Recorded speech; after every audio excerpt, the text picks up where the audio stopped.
Okay, and we are live. Welcome to a new episode of All Things Xbox podcast. Once again, I have Logan with me. Logan, how you doing? Doing great, Jamie. How are you, man? Good. And the weather's picking up over here, so I'm going to complain about how hot it is.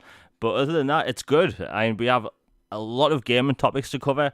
And just a tiny footnote in that list is the ABK stuff. Everyone's getting sick of that stuff. But we have a ton of gaming topics and some stuff that went leaked today, some stuff that leaked yesterday, a lot of leak stuff, which is very cool. And as all these like summer showcases get closer, we're just going to get more and more leaks. And some of the stuff I'm hearing is kind of confirming some other things I'm hearing, which we'll talk about in a bit. But anyway, before we get into all the topics, have you been playing anything interesting this week? Yeah, I actually just before the show started Planet of Lana, which we're gonna talk about as one of our topics, but I've got some thoughts on it and I've been enjoying it so far. How about you, man? I literally got off from playing Planet of Lana. I've put about 2 hours into it. Great game. Like I understand all the previews now. People are like giving this a lot of praise. It's a very fun game. Other than that, I finally finished up Star Wars Jedi Survivor, which exceeded my Good man. expectations. Like such a damn good game. Like it was so good. I'll give my little review in a bit, but like it was so good that after the credits rolled, I put down the controller and I was kind of depressed. I was like, well, what next? Like that's That was my feeling. yeah, I complain every week about how like a lot of games get this like bloat, I call it, and every single moment of Jedi Survivor, it didn't feel bloated. It felt like it was necessary. It felt like it had purpose, and I loved it. Like it being a Metroidvania game, like every few hours into the game, you're unlocking a new ability or gadget that helps you traverse even better, and it's what gaming needed. And I know people on the PC version are having awful issues, but like my experience with the game, I'm not even kidding, flawless, absolutely flawless. I had one crash on the menu once, but that doesn't really mean anything to me at one time out of 35 and a half hours. But anyway, we'll talk about that game in a bit. Other than that, being played Mass Effect, shocker. Um, I'm shocked. Yeah. yeah, but while playing Mass Effect Legendary Edition, it made me realize like polished remasters are damn good. They are really good, and like I hope we see more remasters on that level because in the past we've had some really bad ones, some really cheaply done ones. We'll talk about some remasters that may be coming next in the next few months, but yeah, good games. I think it's a good time to be a gamer. Anyway, we'll get into the topics. So, oof, it's a busy week this week. Okay, smaller topics. EAW Fight Forever has been listed on the Xbox Store for a year. They've put out multiple trailers. Nobody's known anything about any release date at all. Well, just got its release date yesterday. It releases on the 29th of June. And I don't watch wrestling anymore. I stopped watching wrestling. I think like Stone Cold and The Rock was still there, so it's been a while. And but that was the prime time for wrestling video games. Like most people will say, like the early SmackDown games or the WWF No Mercy and WrestleMania 2000 on the Nintendo 64. Like those were peak wrestling games, and this game promises to go back to that style of gameplay, which has me on board. Like I don't even watch AEW. I don't even know what TV channel it's on, but I will buy this game just because it's meant to play like No Mercy or the early SmackDown games, and I can't wait for it. I think there's going to be a lot of hype for it. Visually, it doesn't look great, but when it comes to a wrestling game, I think it doesn't really matter. Like, I will take good gameplay that's fun, like the previous wrestling games, over some new ones that are photorealistic, that are filled with mini games that feel pointless. And like, I've played WWET 2K, I think it was like 20 or something. It was terrible. Like, these new wrestling games are filled with mini games. It just doesn't feel like a wrestling game anymore with like grappling and multiple different types of grapples, strong grapples, light grapples, all that stuff. And this looks like, return to form. Logan, I'm not sure your stance on wrestling games because, we never talk about them. Honestly, it's not my thing to be honest. I think they're fun for, a few minutes or a round or two personally. but I'm glad that they seem to be upping the quality for those who enjoy them, and I'm glad that it seems like a good one is coming out soon. And like, I think maybe if one was on deep sale, I might pick it up and try to make memes from it or something. Because I see memes all the time of, like photoshopped or modded scenes where, somebody runs into the crowd and hits somebody with a chair or something, and like the old WWE gifs and stuff. But other than that, not my scene, but I'm glad it looks good. Yeah, I mean, it has a ton of different modes and stuff, but like I put it, it's the last time I watched wrestling. I'm sure people in chat and people listening later will get this. Like the last time I watched wrestling, Booker T was having a fight with Stone Cold Steve Austin in a supermarket. Like, so it's been a while. I saw WWE live in 2004, in 2003 as well. So it's been a long time. But yeah, anyway, the wrestling game looks good. I think these games need to be fun because like too often now I'll play a new sports game or something like that, or it just feels like it's trying to be something it isn't. Like FIFA to me used to be fun. Now it's not. It's too sim like. But yeah. Anyway, it looks like a good wrestling game. Comes out next month, and apparently it's really gory, which I really want in wrestling games. For any UK listeners listening, you'll know that back in the day with WWF No Mercy, the N64 release came out. People were excited for it. Like, I lost my crap as a kid looking forward to this game. Like, the best wrestling game of all time. And it had an issue on the cartridge. See, now, developers put out a patch, maybe a week later, a month later, whatever. The cartridges wouldn't save. There was a mass recall in the UK. So, every time you turned off your Nintendo 64, your game would get wiped. And you'd have to start again. And in a world That's where brutal. yeah, and like I was the kind of person that used create a wrestler. I'd spend like hours making a wrestler, and then I'd go back into the campaign, and it'd be gone. And like as a kid, that was heartbreaking. Like it was really heartbreaking. Like my mother at the time went into I think it was Electronics Boutique or whatever it was, and like they were like, oh yeah, we've had hundreds of cartridges brought back today. So like but that was then, and yeah. I have nightmares over that sometimes. It's like you're a kid, you're looking forward to the best game of the year, and it doesn't work properly. Heartbreaking, absolutely heartbreaking. And now we just get a patch a few days later. And as much as we may make fun of patches and games getting fixed later, I will take that over having to wait. I think it was 2 weeks for the fixed cartridge to get delivered. Like, oof, heartbreaking, I tell you. Anyway, we'll move on. We'll get the only negative thing out of the way first, and that's Relic. Relic Entertainment. They make the Company of Heroes games. The first Company of Heroes game is coming to Xbox ever next month. Oh, no, not next month. Sorry, I got the dates wrong. In 2 days' time. Company of Heroes 3. First time ever on an Xbox platform. Can't wait for it. It looks amazing. If you like World War II RTS stuff, you're probably going to like it. Well, unfortunately, they've been hit by a ton of layoffs. It's been happening a lot in the game industry the past few months now, and they having to lay off, I think it's 140 people. Like, that's not good, especially when they tied with Sega and all that stuff. Like, it's awful stuff, and the main reason I saw this, Logan, is because you retweeted it. Like, pretty awful stuff. Yeah, it really sucks. And like another thing is for Xbox people, Relic is heavily involved in the Age of Empires franchise. And so that potentially could affect that as well. So it's just a real bummer anytime people are losing their jobs like this and layoffs and stuff, and hope they get land on their feet somewhere else. And it's a shame. It's a talented studio. Yeah, I mean, they, like you said, they did help with Age of Empires and, the Xbox version. And it's a shame because, like, other than people losing the jobs and stuff, like, RTS games on console are bloody rare, and they seemingly be making like the best ones, like Age of Empires 2 Definitive Edition, 4, which comes out later this year, and Company of Heroes 3, which launches in 2 days. Like they talked about how like they wanted to make it feel like it was designed for a controller, even though it's a PC game, and it's sad. It really is. Hopefully they all land back on the feet soon. and start making more, awesome RTS games, because they know what they're doing. They really know what they're doing, especially putting a very detailed, heavy, confusing RTS onto a controller. That ain't easy.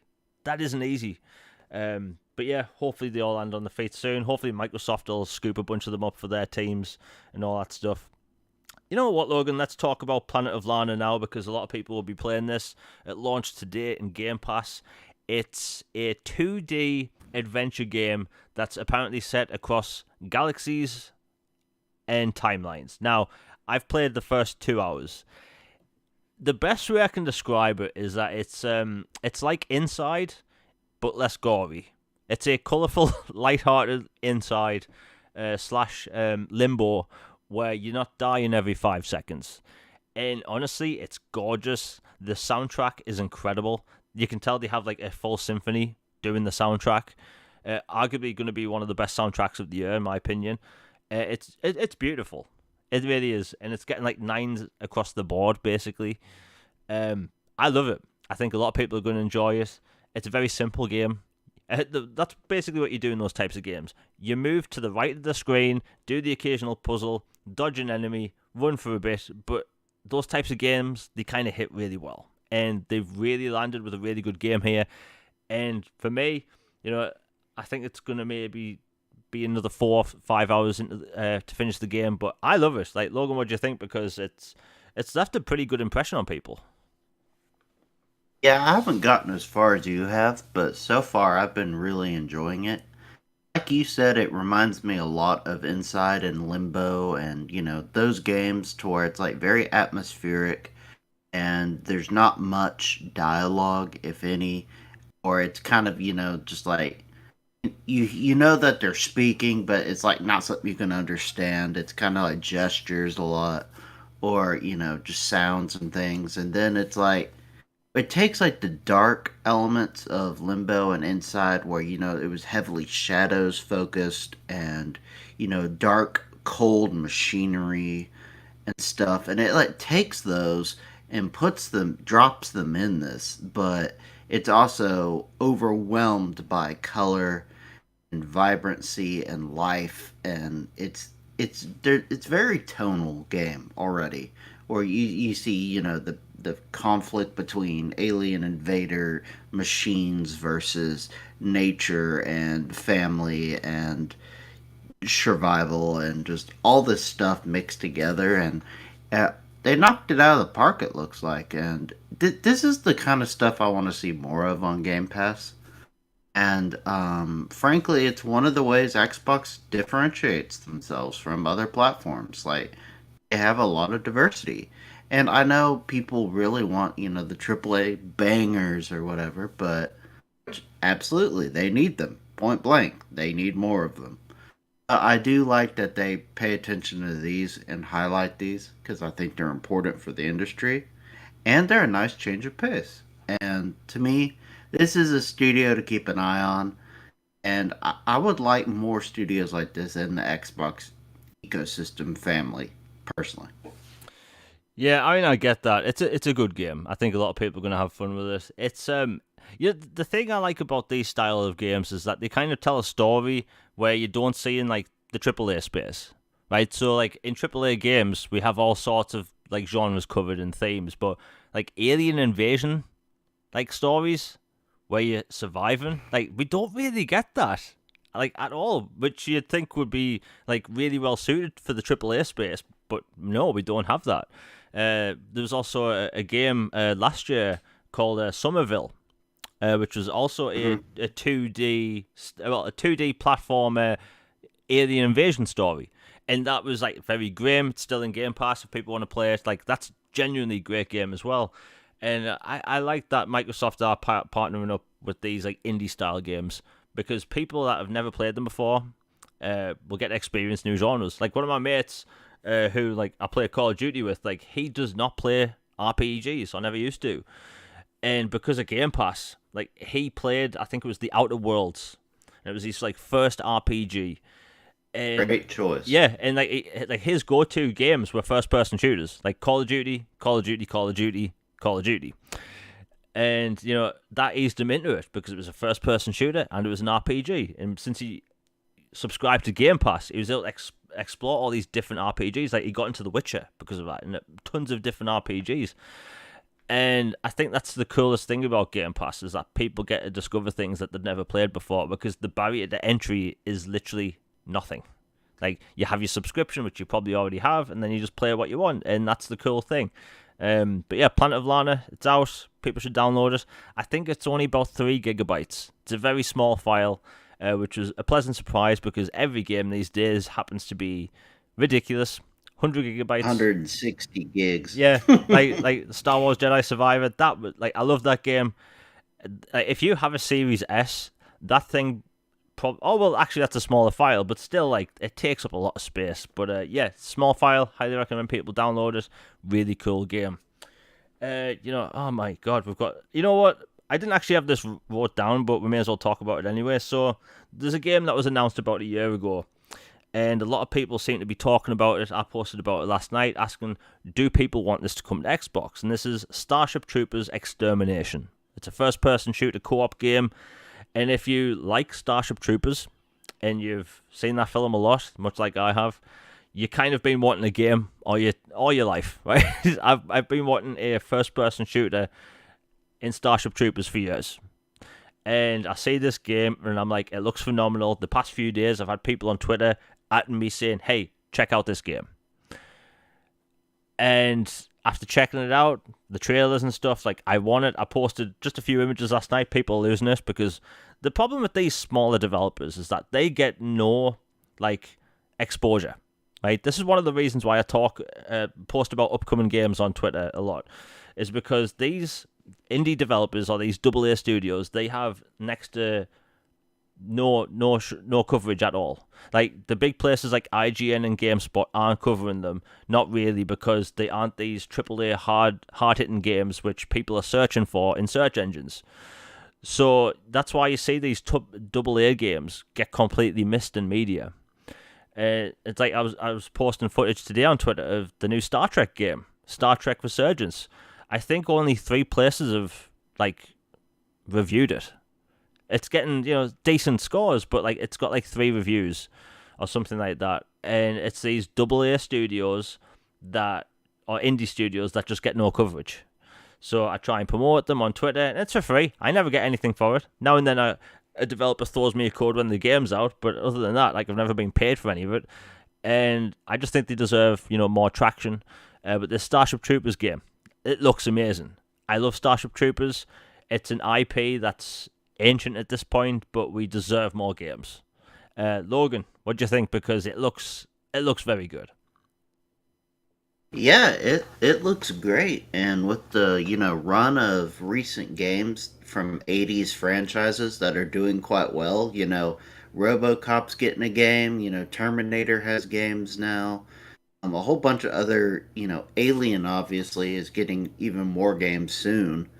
So it just seems like a golden opportunity to make it for Xbox. And I know the developers have said they're aware of the interest for consoles. So to me, it seems like a no-brainer, and a lot of people would love it. I think it's a hilarious franchise. I love shooting the bugs and the characters and the storyline and everything. It seems like a win to me to port it to Xbox, and just like, share, and retweet those tweets, and I have done my part.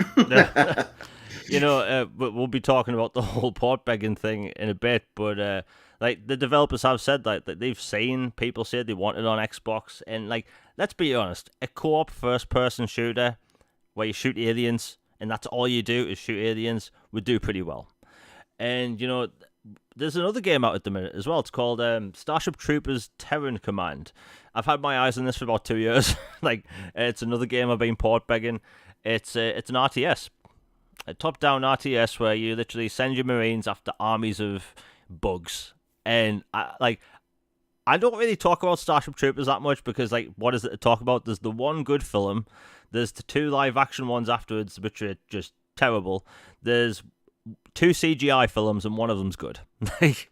So when it comes to Starship Troopers media, there's not a lot of good stuff to go off. There was the 90s show, That was one of the first CGI only TV shows. It was made for kids, but it was blatantly for adults. Did you ever watch that, Logan?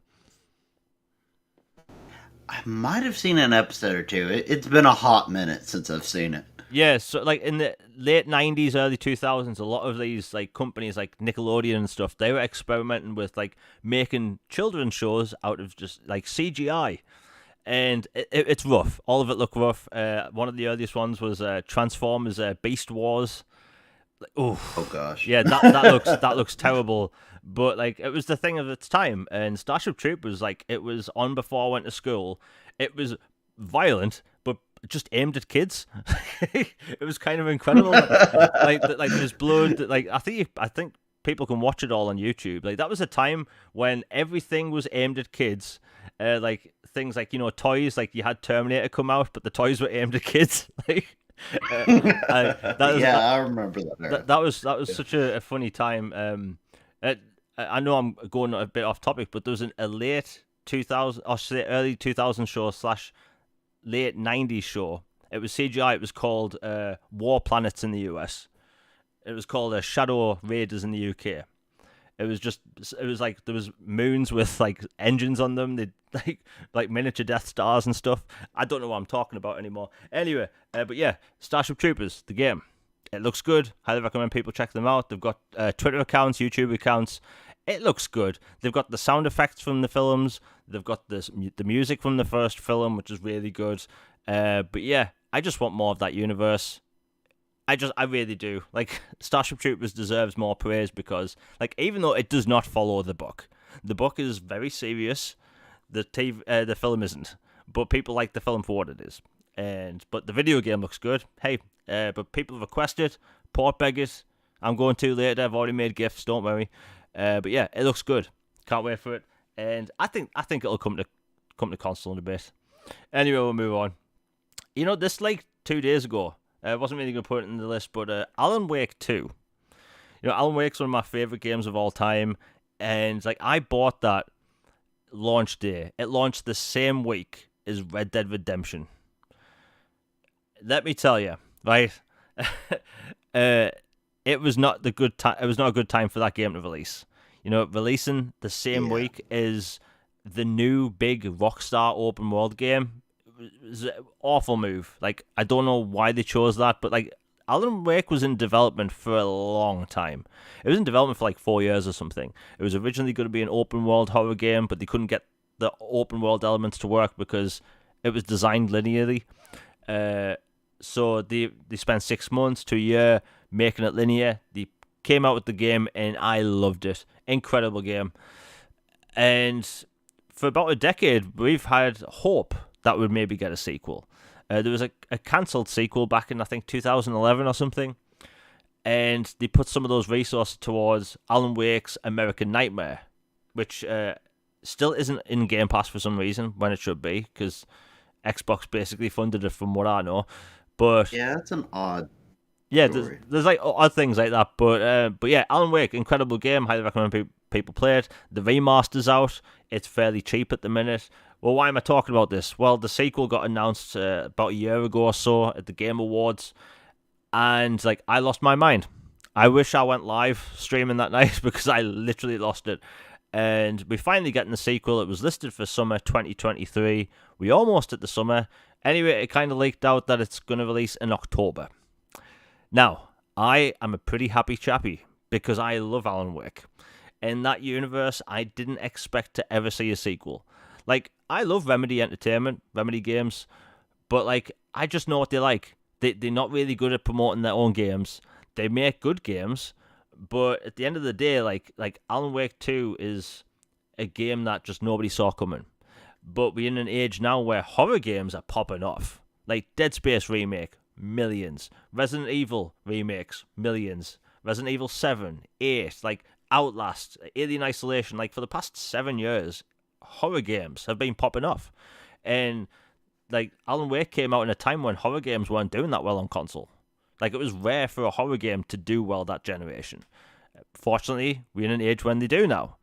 And I'm excited for it. Logan, are you looking forward to it? Because like it's been a long time since we've had Alan Wake. Oh, I'm 100% looking forward to it. Like, Alan Wake was one of the most impactful games that I had played during the 360 era. Just like the story, characters, the writing, the concept of his works, his written works become the world, and then all this like literary elements that as a writer myself, and someone who loves lore and Stephen King and Twin Peaks and all that stuff. It was wonderful to see come to fruition. Yes, there were some kind of quirks and a few problems here and there with it, which is to be expected from a smaller studio like that at the time. But, it has aged very well, especially with the remaster. And I think the sequel is going to be like, it's going to take a great idea that was a little rough around the edges and make it like just brilliant. And I can't wait. Yeah, I mean, when it comes to Alan Wake, like I'll put this out there, and I've made this clear on the podcast before. I've said on Twitter, when it comes to horror games, I'm a scaredy cat, right? I will turn the gamma all the way up. I'll have the lights on, right? Like I do not. Light mode. Yeah, light modes. Yeah. Like I am scared to death playing horror games. There's something about them that just like I don't know. It just like freaks me out. Like it took me 33 hours to finish Alien Isolation. I spent 90% of the time hiding in lockers, scared that the alien would hear me, and it was my stupid decision to keep the Kinect on because if you coughed, the alien would find you, which happened a lot to me. But yeah, Alan Wake for me was just it hit the right spot because it wasn't really a difficult game, and like it was just very different. Like you fight these like ghost things, but like just the universe they made, it was very much like Twin Peaks. I've been wanting more of this universe for a decade, and Remedy, like people will give them crap, for the way they promote their games, or should I say a lack thereof. The way they did Control, how they put out Control and then they did a next generation upgrade version, which you had to pay full price for, although that was the publisher's decision. Yeah, I just hope the best for them, but it's good to have like these sequels finally coming out. Like horror games are just like really popping off. I mean, the next Resident Evil game leaks like last week or something. It's going to be called Apocalypse. Mm-hmm. Cool name or whatever. They'll have the Roman numerals hidden Alone in in there. the Dark comes back. Yeah. Speaking of Alone in the Dark, there's going to be a showcase this week. Next week of Alone in the Dark. So that's probably releasing this year. Yes. And the fact that they're doing a showcase for Alone in the Dark before their August showcase, maybe it comes out before then. Who knows? But yeah, good time to be a horror fan. Lots of cool stuff. And if you're scared of horror games like me, just take it easy. Like, but yeah, Alan Wake, the remaster, it's a very good remaster. Like I was saying earlier in the show, I've played some horrifically bad remasters, and I've played some good ones. An example of a good one is Saints Row the Third remastered. Like that is a damn good remaster. Polished to hell. They remodeled all the guns, cars, and character models, and it performed flawless for me. I think it even got a 60 FPS patch when the new consoles came out. And then there's a horrifically bad remaster I played called Mafia 2 Definitive Edition. It's missing textures and things that were in the original release on 360. The 360 version actually looks better, which you can still play, by the way. But yeah, that was just a really bad remaster. And you have Mass Effect Legendary Edition, which kicks everything's ass. But Alan Wake, people should play it. It's 60% off on Xbox Live. They redid the cutscenes. Everything's just like polished in that game. I didn't have a single issue in that, which was amazing. And it has all the DLC, all that stuff, and the expansions for Alan Wake are actually really cool. They do some really cool things with levels. And very important, yeah. Yeah, like if you don't play that those expansions and then the sequel comes out, you might be a bit confused because like that game came out at a time when we would get main story elements in expansions that they would mention in the sequel. You don't get that now, by the way, because I think developers have clicked on that not everyone's going to buy the game and not everyone's going to know what they're talking about. For instance, Mass Effect 2 has a really important thing that happens in a certain expansion. And then within the first 30 seconds of starting Mass Effect 3, they mention the thing. So if you didn't play it, you'd be like, what the hell are they talking about? Like, why is Shepard, like, like, why is Shepard not allowed to, like, work at the minute? Like, why is he not in command of the Normandy? Like, because of reasons. Well, yeah. Like people that didn't play that expansion, they're going to be missing out on some really important stuff, and that'll be the same with Alan Wake. But yeah, highly recommend people play it. It's like a 12 to 18-hour game if you include the expansions. It's a very good game. But yeah, we'll move on. But yeah, Alan Wake, love that. Love the fact we're getting a sequel. I'm still surprised. I'm not going to believe that game's out until it's in my hands, basically, because I wished for it for so long. You know what? Let's get into some leak stuff. Assassin's Creed Mirage, that game was announced last year. It's been all over the place, right? We got a CGI trailer. We've had 4 in-game screenshots, which look very good. And it's been AFK since. We haven't seen it. Missing in action. Out of, space. Nobody's seen it. And people are asking, like Ubisoft on Twitter, they're posting GIFs. They're posting the trailer constantly. They're talking about the game. But we just want gameplay. That's it, right? And basically, when you hear a bunch of different leaks from different places and they all kind of add up, it means they're kind of true. We've talked about this in the past. Anyway, I'm going to go over a bunch of leak stuff because, I love Assassin's Creed. So anyway, a 15-hour story. It's got a Unity-sized map, entirely stealth-focused, and a reputation system is back. It launches October 12th. And that kind of lines up with everything else I've heard. Now, some people freaked out about the 15-hour thing on Twitter. Like, that's how these games are kind of marketed when it comes to, like, the main story. Like, because most people just run through the main plot, they ignore all side activities, and that's that.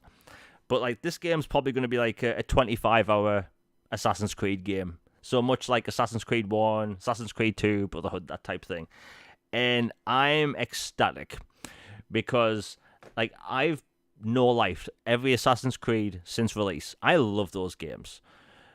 And every single time a game comes out, I play it, I talk about it. And, like, when Origins came out, it came out in a time when all these other developers were copying The Witcher 3. But Origins is a very good game. Very good game. Very good setting, very good characters. But, like, that game is so big. Like, you don't even have to visit about 3/4 of the map. Like, to get an achievement not long ago, you had to visit all the different, like, areas in Egypt. Like, it took me, like, 2 hours to just cross the borders in different zones. Like, it's such a big map. And that game's like a 100-hour game. If you just want to do the main stuff and a little bit of the side content, you're looking at about 60 to 80 hours. And then Origins came out. Sorry, Odyssey. Greece. I love the setting. I love Cassandra. Loved her. Brilliant character. And the setting, being a Spartan, great stuff. Well, that game had possibly one of the biggest game maps I've ever been in. Like, it was massive. Like, I remember zooming out on the map, thinking, oh, wow, that's a big island. And then I zoomed out further, and I was like, oh, this is just one island. And then I zoomed out even further, I'm like, oh, it's a continent. like, so big, that game, and it's like a 150-hour game, and you'd still have a bunch of side content left. And then Valhalla came out, and, like, I love the UK, I love my country, but I'm a realist. I know that, 1,000 years ago or something, like, there was nothing in the UK. We had a bunch of Roman crap left over, we had churches and tiny villages. Not really the best makings for an Assassin's Creed game, in my opinion. And, that game has bloat. They have massively repetitive content in that game. And it's just, like, side missions everywhere, collectibles. It doesn't feel, like, meaningful. It's, like I love the character. I love the setting. But, as a whole, it just doesn't work for me. And, like, I don't need a 120-hour Assassin's Creed game. I really don't. But, like, looking back, like, Assassin's Creed was at its prime when it was 25 hours long. And I'd be wondering, anyone in chat, if you're an Assassin's Creed fan, can you name or even describe the plot of the past 3 Assassin's Creed games? Because everyone I've ever spoke to about Assassin's Creed, they know the exact plot of 1, 2, 3, and 4 and Brotherhood, right? Anything else, nobody knows what the hell's going on anymore. Nobody cares. It's just these games you turn off your brain and you just play. But Assassin's Creed used to have amazing characters, side characters, historical characters that would play a part in stories. And it would be a 25-hour Da game. Vinci. Yeah, Da Vinci. Like, Da Vinci's missions are some of the best in, Assassin's Creed Brotherhood. And, as much as I love the franchise, it doesn't need to be a 100-hour game. It really doesn't. And just seeing this, it's potentially going to be a 25-hour game, and I love it. I can't wait for it. It releases this October. It's what the franchise needs, in my opinion. And unfortunately, people keep telling me, this is just one Assassin's Creed game. The other Assassin's Creed games are going to be your massively bloated open worlds that are action RPGs. Like Ubisoft said this. The one set in Japan is, it's going to be an open world RPG. And that's fine, but I think the fan base that made the franchise for what it is deserve this game for what it is. Back to roots, back to basics, back to being an actual assassin with blades that does assassin-y things, because I like being an assassin that does assassin-y things. I didn't feel like I was doing assassin-y things in, Valhalla, Odyssey, and Origins. But in this game, we're going to be doing that stuff. And I can't wait. Logan, what's your thoughts on this? Because Assassin's Creed's been all over the place. The fan base has been split for years. And I'm just excited to go back to what really made it important. Yeah, not only did the size and scale of these games, but the tone and the whole experience completely shifted and changed. You go from a secret society type assassin, order versus the Templars during the Crusades, and then, it carries on a little bit into the Renaissance and, Americas and stuff, but it's still very much this war between these two factions too. It is blown up, and now you're a Viking swinging a battle axe, and you're going all in raids of villages, and then now you're gonna have probably a samurai type one in Japan. And it's just they lost sight of kind of what Assassin's Creed made it so cool in the first place. It's you're super stealthy, you've got these hidden blades and abilities and eagle sight, and then there's also the tech element, and then they kind of got that so convoluted, the story, it's a mind cluck right now trying to figure out what is going on. But to me, I'm ecstatic that they're going back to the old school, smaller scale as at least part of the titles. I hope they really embrace that. And yeah, I also, as a side note, hope the Prince of Persia remake that they're still working on actually turns out good as well. We need more of those games. Yeah, Prince of Persia needs to come back big time, and hopefully we get that remake at some point eventually. Been so many rumors this past week. Most of this week's show is going to end up being rumors because there's been so many. But yeah, Assassin's Creed going back to roots is what's needed. Templars versus Assassins. Let's be honest, that's some cool ass stuff, right? That's cool. That's video game stuff. And Assassin's Creed, by the way, is the franchise that got me into history. I love history as a topic now, purely based on Assassin's Creed. At school, I couldn't stand history, but now I love it, and that's because of a video game where you assassinate people. But yeah, it's what the franchise needs. Ubisoft does have 6 Assassin's Creed games in development, and I don't think all those will be action RPGs. Or I should say, open world action RPGs. They do have a multiplayer game in development. There's 2 mainline open world action games in development. But I think if Mirage does well, which I think it will, because Assassin's Creed pops off. I'm sure it's the same in the US, but Assassin's Creed in the UK sells millions. People love Assassin's Creed in the UK, and if it pops off, if it does well, I think we'll get more games like this. And I think it's needed. The fan base just wants more than this open world thing. Assassin's Creed is a big enough franchise where the fan base knows multiple games are in development anyway, that they could come out with 2 games a year. Drop the smaller one at the beginning of the year, and then have the 90-hour game drop before Christmas. They are a big enough company where they could do that. And I'd be fine with that. because I'd get the games I want. And let's face it, I'd be a hypocrite. I'm going to buy both anyway because I love the franchise. But yeah, I can't wait for this. And I will say this, they are putting one out on mobile at the minute. It's called Assassin's Creed China. Have you seen any of that footage, Logan? No, the only Assassin's Creed China game I know of was that kind of side-scrolly one that was like a game with gold at one point. Yeah, well, this one actually looks good. But they've somehow put a full 3D open world Assassin's Creed game on mobile, and like it looks good.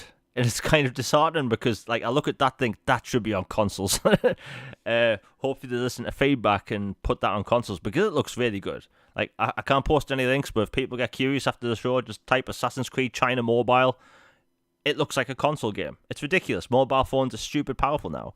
But yeah, Assassin's Creed Mirage comes out later this year. We'll be hearing about it at the Ubisoft showcase in a few weeks, so not long to wait. The game's also getting a physical release, a collector's edition, all that stuff. But yeah, by the way, there is gameplay leaks for Assassin's Creed Mirage. I'm not going to post any links, but the game looks phenomenal. It looks like they've taken the modern gameplay from Valhalla and Odyssey and Origins and put it into old style, Assassin's Creed game, which, hell, that is amazing. I need that. Day one buy for me. Anyway, before we continue, if people enjoying the show, please like, share, and subscribe. Hit that bell for notifications. It really helps the channel out. Super chats are live if you want anything read out and all that stuff and support the show. Anyway, let's move on. Man, we've got a lot of leak stuff. You know what? We're talking about Ubisoft stuff anyway. Ubisoft Star Wars game. Nothing is known about this outside of the fact that it's an open world action RPG, which, hell, for Star Wars, I'm all for new Star Wars games. Well, we know nothing about this game other than the fact it's open world RPG, and there's rumors coming out today that it launches early 2024. Now, it's scary to think that's not actually that far away. That's early next year, and honestly, I could see them, showing this at their game show in June. I think it's the 12th or the 11th. It's around about Microsoft's. And yeah, I can see them announcing it there and having it released early next year, before the fiscal quarter. I'm looking forward to it. Like, I talk about Ubisoft bloat a lot, but the truth is I buy a lot of Ubisoft games. I find them these fun games I can just turn my brain off and just play without thinking about it. The main reason I buy Ghost Recon Breakpoint, I just turn off my brain and I just play it. Although I'll complain about bloat in Assassin's Creed. But Star Wars, man, like, I just want an interesting setting, and like, I'm sure there's a lot of Star Wars fans listening. I know Logan's a Star Wars fan. Like, I love Star Wars, but I can't stand one more desert. Like, like everything's. You mean you don't want a whole game on Tatooine? Yeah, like I love Tatooine, right? But everything is like Mandalorian. Where next? Desert planet. Book of Boba Fett, desert planet. Oh, I'm gonna watch this week. Jakku. Yeah, Jakku. Like Jakku, man. I like the setting, but like, come on, like I can't take a desert every Star Wars project. Like, give me Camino. Give me something with snow. I'll take snow, right? But I can't take sand. I don't like sand. I'm sick of it. No wonder Anakin's sick of it, by the way, because it's all you see in Star Wars. Coarse and rough, it gets everywhere. Yeah, it's awful. And like I know Jedi Survivor has sand, but that has swamps and forests and stuff, so it's allowed. But man, I just can't stand. Ubisoft's going to announce this, by the way, and it's going to be a desert planet with huts, and it'll probably be Tatooine or something. But like, jokes aside, like, I'm looking forward to it. I just hope they do an interesting setting, because one of my most favorite Star Wars settings is barely in Star Wars. And Logan, you probably know this planet. Can you remember in Revenge of the Sith when Order 66 is given, and then there's a planet with all these like glowy green and blue trees where they shoot down that female Jedi? Oh, Felucia.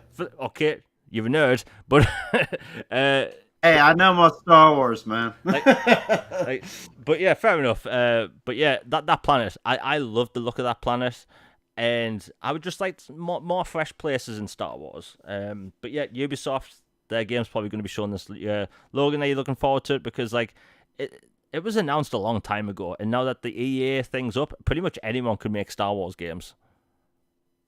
Yeah, we're in a second golden era of Star Wars gaming. We always talk about the original Xbox, GameCube, PS2 era as like, the pinnacle where you had, Knights of the Old Republic, Republic Commando, you had the Rogue Squadron games, Battlefronts, you had all these games made by all these different people. And like basically it's like you're talented, you're a good studio, you like Star Wars, go make a game, have fun, have at it. Now they have finally gotten back to that. I am overjoyed. Give me all the Star Wars games possible. I mean, obviously, I don't want cruddy, horrible ports or anything, but good games like obviously Jedi Survivor. The Battlefronts once they figured some stuff out. Um, Games that Respawn are working on now. This one, I assume this one's going to be really good. I have faith in the Division team, which I think is the team that's working on this. So all in all, I'm excited. Even if it's on Tatooine or Endor or Hoth or somewhere we've been a million times, like give me a good story and I'll work with it. Yeah, don't get me wrong. If they announce that this is going to be set on like the desert planet desert, like I'm still going to buy it. Like I love Star Wars. I'm going to buy it regardless of where it's set. But yeah, I mean, like as much as I complain about the bloat and the sand and all that crap, I'm looking forward to it. Like EA had exclusivity rights to the Star Wars license for gaming for like a decade. And in that time, we got what Star Wars Battlefront 1 and 2. The first game didn't even have a campaign. They messed up the multiplayer at launch with the sequel. We got Star Wars Squadrons, which is very good, by the way. If people like, flight games, pick that up. It's always cheap. I think it's also in Game Pass Ultimate. Jedi Fallen Order, which just incredible. That was the game that made EA go backtrack on everything. So that's why we're getting so many single-player games from them. The reason we're getting a single-player Iron Man game from EA is because of Jedi Fallen Order. But yeah, it's exciting. And back in the day, like you were saying, we used to get Star Wars games all the time. But I don't really remember many bad ones. I got a really bad one on the PlayStation 2 as a kid. And I think it was called Star Wars Bombad Racing. That was Oh, terrible. the one with the giant heads. Yeah. Yeah, it was Yeah, I remember that like, one. and that was a time when like I don't even think it had like online support, so you were just racing against the computer or in like split screen. But it was bad. It was really bad. You only get like something for Christmas that you don't like, but you put a smile on so you don't upset your family. That's what I did with that game. I was like, oh, a new Star Wars game. Thank you. Oh God, it's terrible. Like, but that was a time when we weren't really getting many bad Star Wars games, and we haven't really had a lot of bad Star Wars games in general, in my opinion. But yeah, it's good to see that the developers can finally make games again.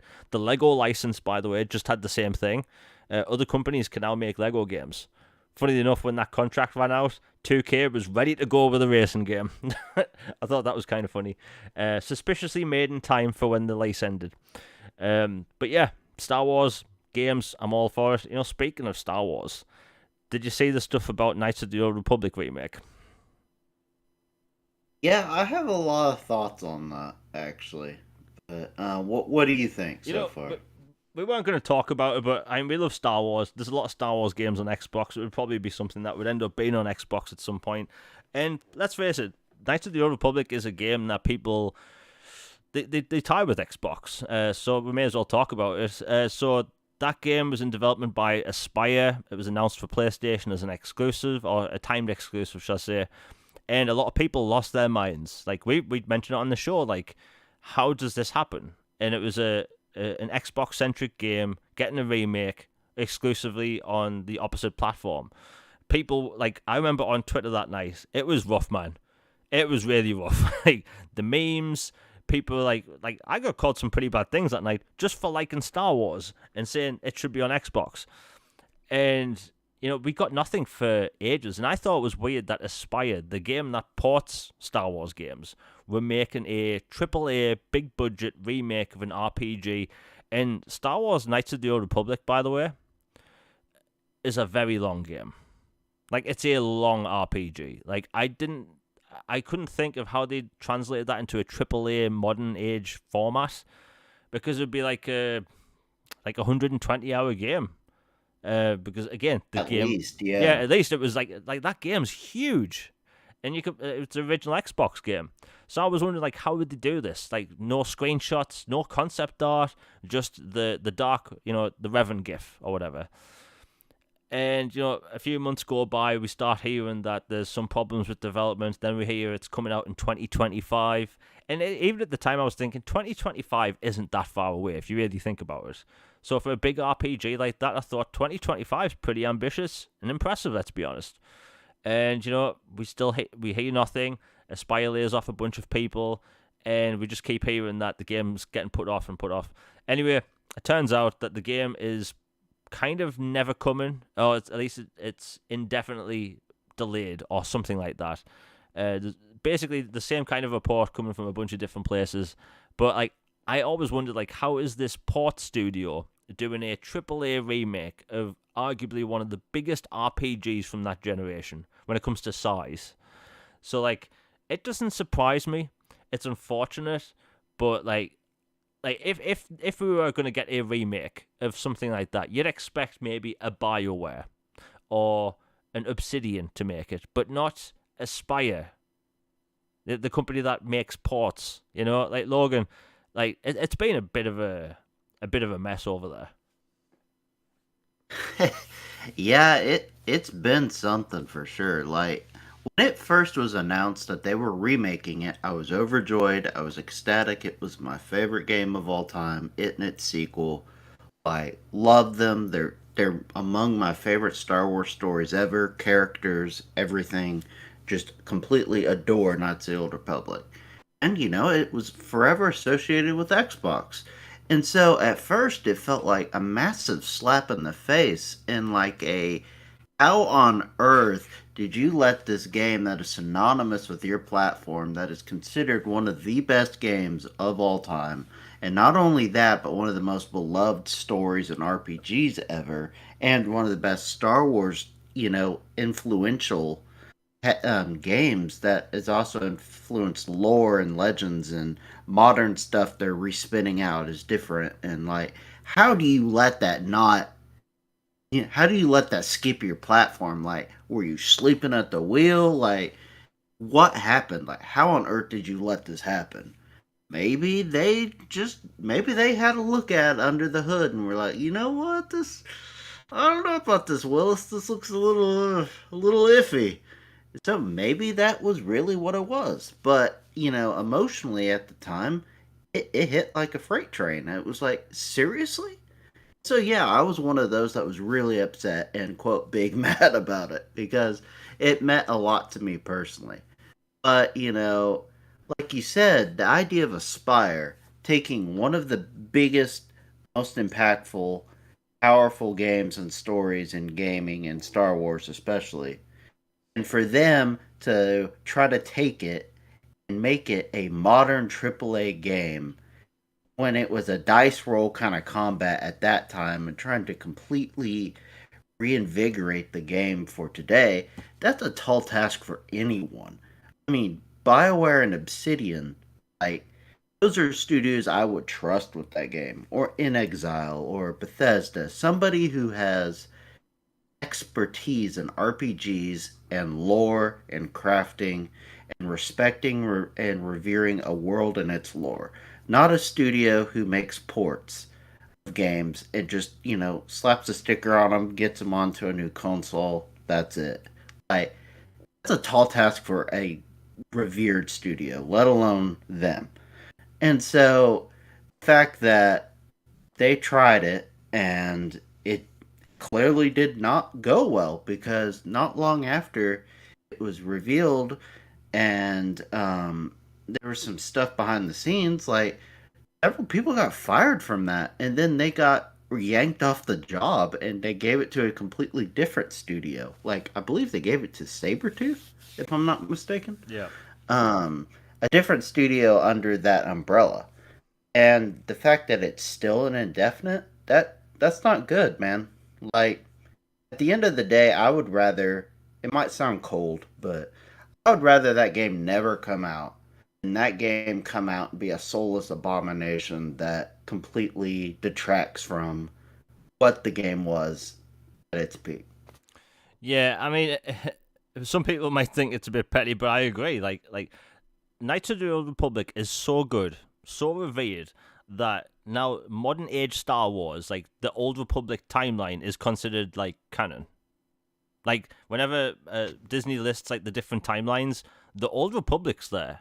Like that started in a video game, so like that's how good it was. Like everyone across the board loves Knights of the Old Republic. Then there's the MMO, the Old Republic, which man, I'm still port begging weekly for that to come to consoles. Like it's free to play. The business model would work on consoles. They have like 7 massive expansions. People would play that for years.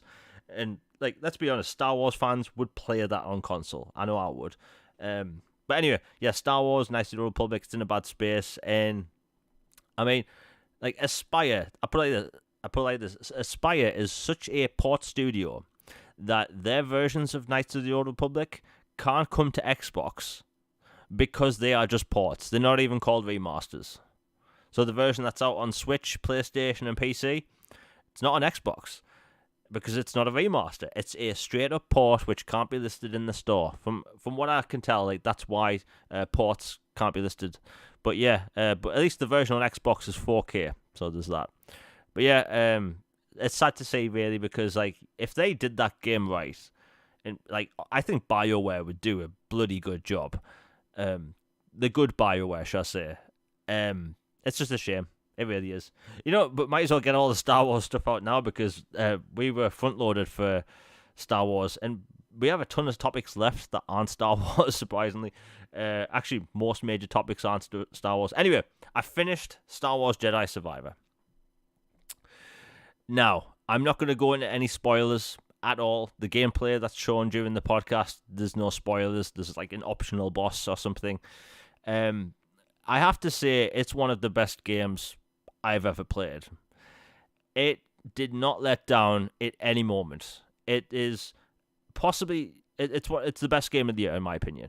Like I'd be shocked. Like when I was playing Hogwarts Legacy, I was thinking, there's no game that's going to top this for me.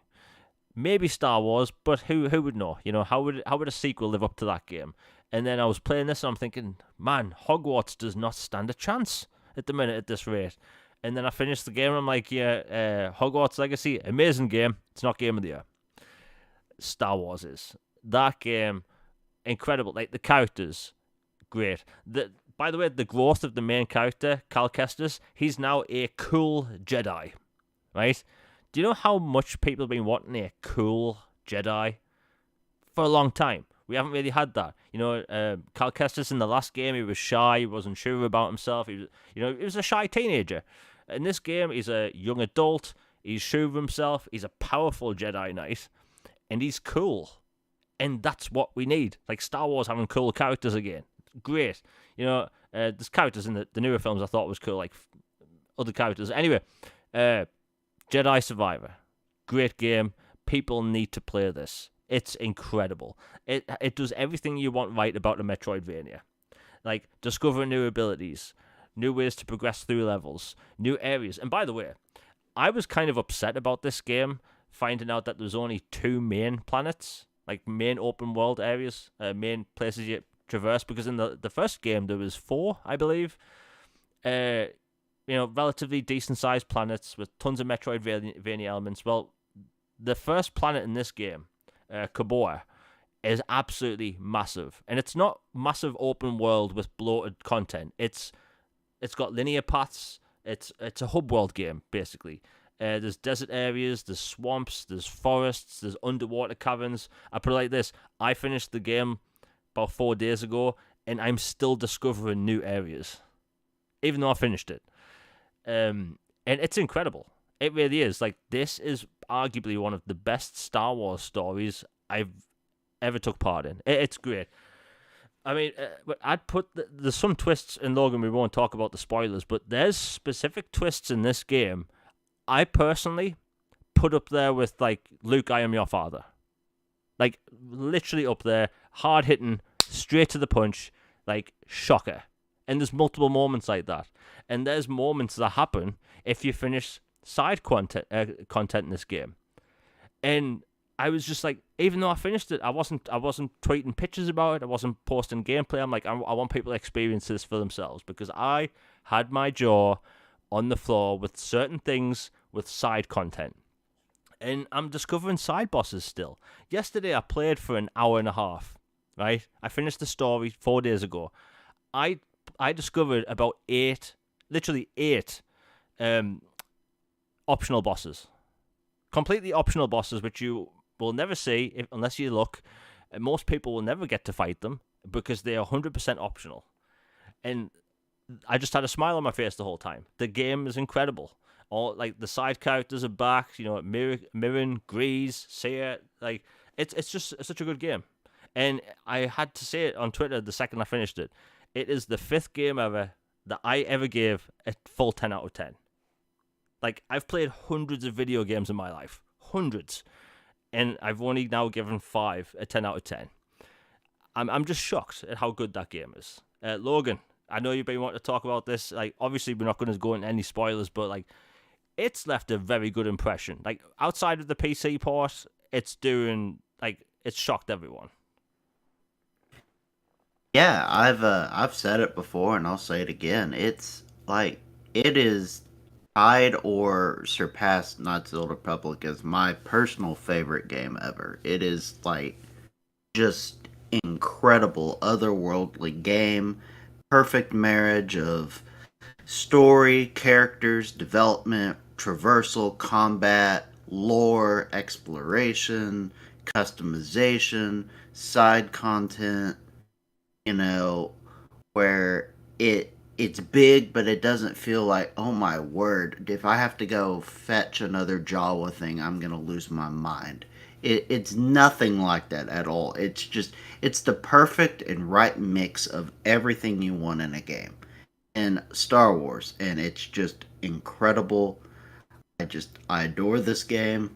The Like you said, there are some things in the story and stuff that are right up there with, Luke, or, I think most people have experienced Knights of the Old Republic by now, but if they hadn't, there's, the major twist in that game. It's right up there with that. It's crazy. And just, I love it. I can't wait till we can actually have an in depth discussion about the story. But seriously, like, Starfield to me is going to be a great game, an incredible game. I still don't think it's gonna hold a candle to this, to me personally.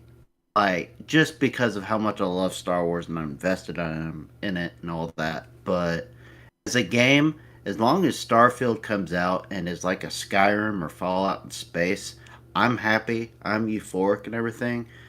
But just the notes this hit with me and everything, it's my game of the year, and I expect Starfield to be awesome. I don't know, man. This is just something else. Yeah, like it's like the thing is, some people actually accuse me of being paid off. By the way, this has happened a few times now. You're a When shill. yeah, like every now and then, like when I have something I call the main game I'm playing. So people notice for a few weeks I'll post footage of like the main game I'm playing. So recently it was Star Wars Jedi Survivor. Last year it was Elden Ring. Recently it was I can't remember what game it was. Crisis Core a few months ago, that sort of thing. And until I finished the game, finished the main story, I post about it every day. And Elden Ring, I posted footage of Elden Ring. I'm not even kidding. Every day on Twitter for 3 months. Not a single person complained. Yeah, I posted, I'm not even kidding, I posted Cyberpunk clips 3 days in a row, and 4 people accused me of being paid off by CD Projekt Red. Like, I'm not even kidding. And it happened with this Star Wars game. I was paid off because the game's buggy. And this is the big problem with game releases at the minute. People want you to review the game and receive it how they did. So, like, my complete experience was bug-free. Like, literally bug-free. So, my thoughts are only reflected by my own experience. I can't say, you know what, I'm going to take a point off for this game because other people are having bugs. Nope, I can't do that. I can't do that. I can say that the game was incredible. I had one crash on the menu, but that doesn't diminish the game in any way. But yeah, back to the content of it, like incredible. Like the side content in this game feels like it has a purpose. It really does. Like in the first game, the collectibles were okay, but just everything's expanded on. Gameplay better. The skill tree. I was wondering how are they going to make a better skill tree or improve upon it. The skill tree is massive in this game compared to the first. Just like the different stances you can do. Cal Kestis actually has cool outfits now. You're not limited to a poncho or a poncho. Get a poncho, Yeah, but you can get the poncho back in this game, but like there's like so many cool outfits. Like it just like feel like they're from different areas of Star Wars, and like it is the quintessential Star. Every aspect of this game is great. Everything, story, soundtrack, just everything. And the thing is, I can't say like how a third game would improve on it, but I said that about the first game, and to me, it's a must play. Like it is generally a must play game, and I hope like people listening, if the price puts you off a bit, like you get a discount if you got Game Pass Ultimate, all that stuff. Get it. It's really good. It's the single player game I think people need it. Like if you own an Xbox or PlayStation, like or PC, or maybe wait for the PC version to get fixed, but like I've had no issues and it's brilliant. It's the single player game I wanted. That said, I will say I played it in quality mode for most of the time. Just because like Logan, even you said like the visual jump is extremely noticeable when you've got it in quality mode. oh yeah, I played the complete game in quality mode. I was blown away. I was like, I am living out, George Lucas fever dream. Just this is incredible visuals. And I stuck with it and I had no problems. Like aside from a few textures here and there, or like it took a little while longer to load a scene or something, but besides that, like no issues. It was a pretty flawless experience. Yeah, and you mentioned George Lucas. Like there was like so many references to the prequels in this game. Like Oh, 100%. yeah, like if people like the prequel era stuff, like the droids, the humor, like every aspect of the prequels, you're gonna love this. But at the same time, it felt like it felt like George Lucas made it. It's hard to put my finger on it, but like it feels like a George Lucas product. It felt like he gave the nod and said, "Okay, this is Star Wars," because like I can't pick anything wrong with it. And as much as I was complaining about sand before, the opening area and the second area you go to, like it's refreshing with the gameplay and all the different things that happens. It's just good. And that's it for me talking about Star Wars because I've been talking about Star Wars all day apparently. But Logan, have you got anything else to say on the topic? Oh, actually, the charts. So in the UK, Jedi Survivor topped the charts, and the UK Xbox, it's been placed number 1 and number 5, top paid on Xbox.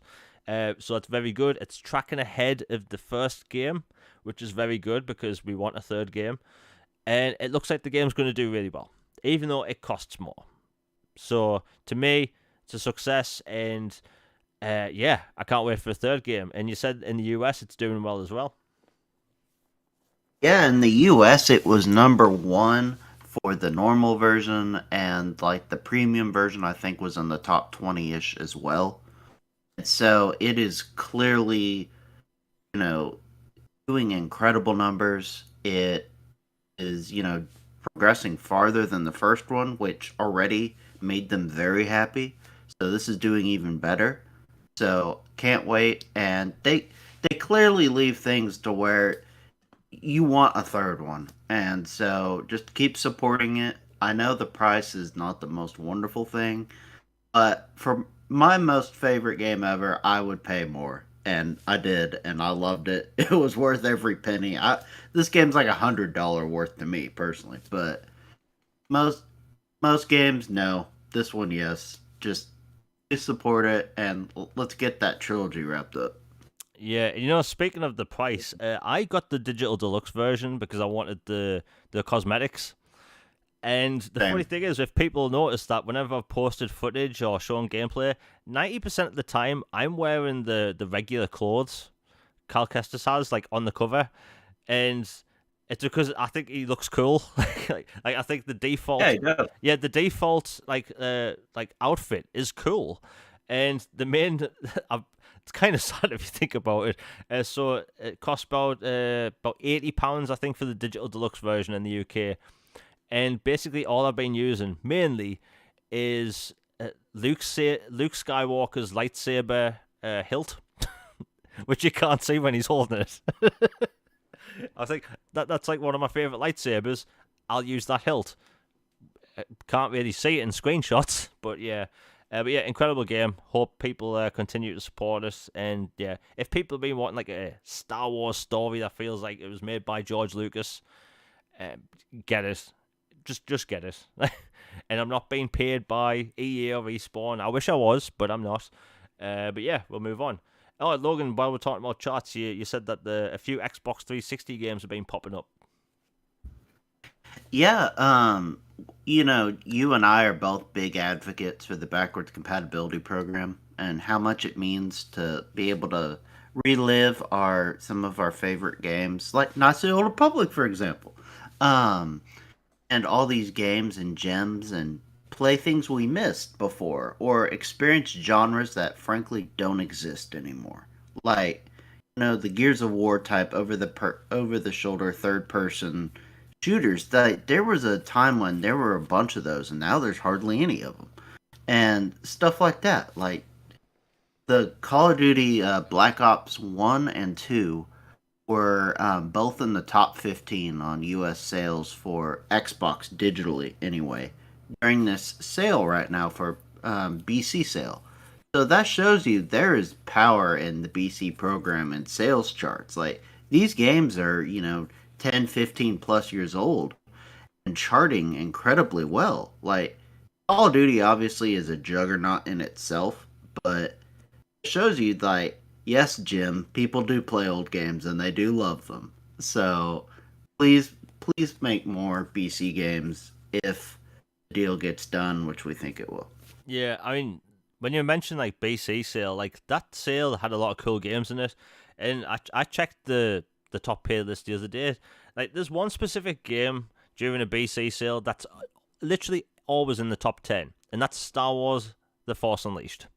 That game is in the top 10. Great game. Yeah, great game. Like, that game is in the top 10, I'd say at least twice a month. Like, people love that game. But yeah, there was so many great like 360 games. I always talk about Binary Domain. Really cool third-person shooter. It was $3.89, I believe, or $3.99. Like that's a steal. And yeah, so many games. And if the whole Activision thing does go through, like, they have a catalog of cool games they could bring back. Mainly not, probably not the Spider-Man games, and like the certain licensed Yeah, titles. the license on that. Like, although I will say this, I think the only licensed games they could bring back is Transformers. Nobody's doing anything in the Transformers game space outside of that MMO that's happening, but that isn't in an exclusive rights thing. That's just them making another game. But yeah, hopefully we'll see more. And people will make fun of the whole old games thing, right? They'll say that oh, people only play old games on Xbox because that's all there is. But the truth is, like, a lot of the top selling games on PlayStation are remakes or remasters. Like, why do you think they keep doing them? Like, there's nothing wrong with old games. And as we've seen with like things like FPS boost and resolution enhancement, like, these games look really good. Like, if you fire up Final Fantasy 13 on an Xbox One X or Series X or Series S, like the increased resolution enhances the image so good it looks like a new game. Because the detail the developers put in the game back then, we couldn't see at all. Literally couldn't see it. But the internal resolution being native now, you can see all that detail. And The Force Unleashed is one of those games where, like, you can see detail that was hidden for about 10 years, and we couldn't see it on console. Now you can. But yeah, it's cool to see all these games get, so much support. And look, when it comes to Call of Duty, I love the first Black Ops game. Like, that is my favorite Call of Duty game. People love that. Oh, it's so epic. Yeah, and the unfortunate thing is when it comes to BC and 360 games, some of those lobbies are absolutely hacked, and there's nothing that can really be done, unfortunately. But like, for a campaign, and all the content you get in Black Ops 1 is amazing. Right? You even have Zork, like the original Zork, in there. There's a co-op top-down zombie game. There's the zombie mode. The campaign is epic in that game. Arguably my favorite Call of Duty multiplayer, mainly because I absolutely slayed on that COD. I entered a few tournaments in that COD, but yeah, good to see those games getting some support. And now we're going to have to get into some heavy hitters because I've just realised the time. So we're about an hour and 15 minutes into the show. If people really want to support the show, like, share, and subscribe. It really helps the channel out. Super chats is live if you want anything read out and all that stuff. Right, some big topics now. Oof, we have a lot to cover. You know what? Let's talk about the port begging thing. So, if you're an Xbox gamer, chances are you've seen some port begging. Maybe you've been scrolling on Twitter, scrolling down your feed, and you see Square Enix maybe posting about a new game. Almost guarantee you'll see someone post an Xbox version, screenshot, like with the Xbox game case art. And it happens underneath almost every post. And we've been port begging for years now for Final Fantasy VII Remake. And also the Final Fantasy Pixel remasters in nothing. Square Enix has done zip. Well, anyway, so there's this Inspector Gadget game gets announced. Bear in mind, I didn't even hear about this game until today. So this Inspector Gadget game gets announced for PlayStation and Switch and PC.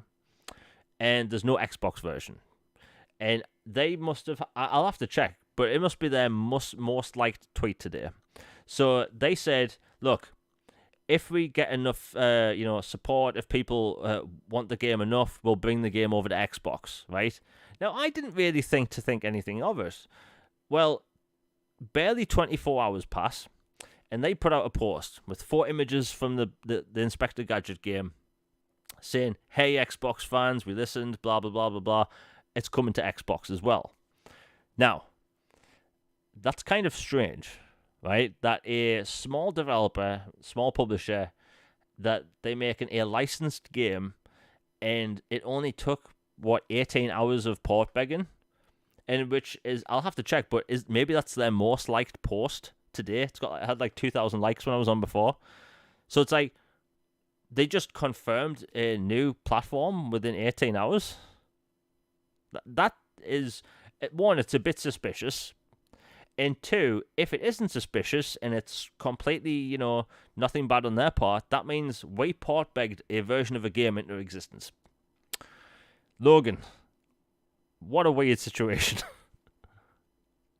Yeah, it's hilarious, honestly. Like, I've never seen port begging have that fast of an effect. Like, usually it'll take years or months of ruthless, like, not ruthless as in vicious, but ruthless as in, like, you're on it like a dog on a bone. Like, serious, like, you keep going at it. Like, hey, we really want this. Come on, make it happen, please, this. Or, oh, you're abandoning your fans that. Or this, you get the idea. It usually takes a while. So, for them to 18 hours or 24 hours later go, you know what? Surprise! We have an Xbox version. On one hand, it's kind of like, okay, you really just pulled a whole version out of a hat a day later and go, surprise, we have a version approved. Isn't that exciting, everybody? Yay! On the other hand, it's kind of like, well, if we have this much power to get this done this quickly, then you know what? Keep at it and just keep going to these people and go, hey, have accountability and be like, hey, we would like an Xbox version. Be nice, polite, especially to these smaller studios that have less resources and power and have not shown a past predatory behavior to exclude the platform. Just, be nice and say, hey, we'd really like it. And that'd be great if you brought it. Super. I remember that Sea of Stars game. It took a long time. Yeah. Xbox fans going like, okay, you're saying everything but Xbox, yet you dance around on tiptoes about it whenever somebody brings it up. What is going on? Do you have a version or don't you? Turns out they were working on one. They just weren't ready for whatever reason to announce it. They eventually did. It took years of that to get the Persona games. Square is, got their ears covered. La la la la la. I can't hear you about their games for some other reason, including when they're on a Kindle Fire or a tablet of whatever. You could probably play one on a Cua or whatever, like those little Square consoles they used to have. It's ridiculous, but it shows that there's a desire. So keep at it. It's effective. Be nice, but be firm. Yeah, I just noticed Joe Sinis said in chat, no, Jamie, it's not port begging, it's bullying, according to Kotaku. Man, Oh yes, port bullying. I yeah, forgot. do you know? Everybody's a vicious mob. Yeah, I have Kotaku blocked on Twitter. Like, I don't want to see their posts because look, I said I wasn't going to swear this week. Their posts, their entire platform, Gawker Media, is a big old pile of shite. Nobody should be paying attention to them. Like, literally, who runs that place? That's the same company that was What they a got a hold. good question. Yeah, they got a hold of a stolen iPhone 4 when it was like leaked. Like when someone from Apple left it in a bar. They had some stuff with Hulk Hogan going on. Like, wild over there. Like, Gawker Media is the most unprofessional place in all of gaming. Like one of their articles can be like, top 10 anime burgers in video games, and then the next like article be like, oh, here's why Xbox is bad. Like, nobody should be giving them any attention at all. And like, no, I didn't see any bullying when it came to like this Inspector Gadget game, right? There's people wondered why isn't it on the platform? Like, why isn't a licensed video game for? I assume it's a children's game. That's just me It assuming, right? looks it to me. Like, and even if it is, that doesn't mean it's bad. It just means it's for children. But like, I didn't see anyone like be grotesque about it, call out the developers, nothing like that. It's just people wondering, hey, where's my version? But hey, it's coming. Now, if they did in fact announce the version today and it's coming to Xbox, it's like they have to be the quickest porters in the world. Like, So and efficient. yeah, like It's amazing. they have to be the most efficient developers in the history of time, because that was a very quick announcement. Well, I'm going to lead this topic into the Square Enix stuff. So, all that stuff's done. We get an Inspector Gadget. Cool stuff, right? Well, we've been port begging bloody Final Fantasy games on Twitter for years. Like, it worked for Persona. We got our Persona games, right? Got them. Great. Although apparently the Persona 3 remake's going to be on the Xbox stage next month. Woohoo. But yeah, anyway, Square Enix. Like, we've been porting for years and there's been no avail. Nothing's happened. And for years, people have been saying, oh, if we keep supporting their games, we'll eventually get them. Like, and everyone in chat's saying this, by the way. I know, Logan, you've seen this. Like, no matter what the game is, they say, you need to buy this game to get it in the future. Port begging and giving them money while port begging. Well, nothing's happened. We haven't gotten our games. We get the weird offshoots. We get, Strangers of Paradise, Final Fantasy Origins, right? We get that. We get Crisis Core Remake. Starfield Yeah, Chronicles. Diofield. I'm never going to get that name right, by the way. That thingy game. That's on Xbox. Crisis Core Remake. By the way, that's the biggest insult to injury, the fact that it's a prequel. like what the hell are they thinking? And by the way, I love Crisis Core. That may actually be my now favorite Final Fantasy game. But like, we've been port begging for years, and people just want to know what's going on. Well, it turns out that Square Enix, they require certain things to be able to bring their game to the platform. So like, we thought it was just, hey, Sony money hatted them. They gave them a bag of money to keep this game from other platforms. And turns out that is the case, but also with a bunch of caveats. Like, Xbox apparently could have approached Square Enix, but the deal may have not been good enough. Or the deal may have not been good enough in Xbox's favor to where they thought they'd make the money back. And it's a wild situation because no matter what way it goes, people still try to blame Xbox. And like, it's happening over and over again. You just go on Twitter, people are just blaming Xbox fans for not buying games. Well, I can guarantee you this: I will delete my secondary YouTube channel just to be safe. Like, if Square Enix, like, I'm not even kidding, if Square Enix came out and said this deal actually happened, because I don't believe it. Because I can't see Microsoft, after all the crap they get on Twitter, after like people port begging Persona and Final Fantasy for years, that they had the ability to get these games, but they just didn't like think the deal was worth it. I don't believe it. I do believe Square Enix is dodgy. I do believe that. Like hell, they don't even advertise their own games. Like to this day, I've not seen a Crisis Core advert on TV at all. That Diofield Chronicles, bloody hell, I got the name right. Haven't seen that advertised. Star Ocean, not seen that advertised. But like they'll let Sony do all the heavy work for advertising apparently, and it's just a stupid situation because no matter what people talk about, we have to buy every single secondary release that's on Xbox platforms to maybe get a game in future. Also, while port begging. Like, how sad is that? We have to ask for games to come over and give them money to maybe get future games. Like, that's on Square Enix.